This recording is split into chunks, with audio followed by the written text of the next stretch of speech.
in Bali, it was a very complex scenario. Several meetings round the year had failed. It was necessary to bring consensus around all the stakeholders, all the 20 G20 members. India played a very positive, constructive, and a very forward-looking approach by convincing G7 on one side, Russia and China on the other side, and acting as a leader of all the developing world.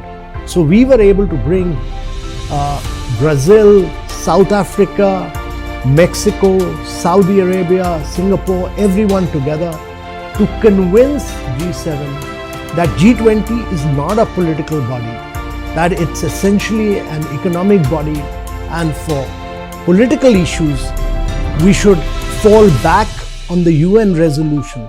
And the resolution was so drafted so that we could bring in what the UN had resolved.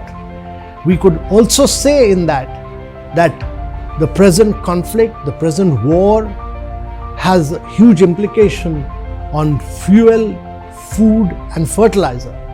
But the important thing was that we brought in the Prime Minister's huge emphasis on diplomacy and dialogue, and his statement that today's era is not the era of war. And therefore, as a consequence, peace is essential.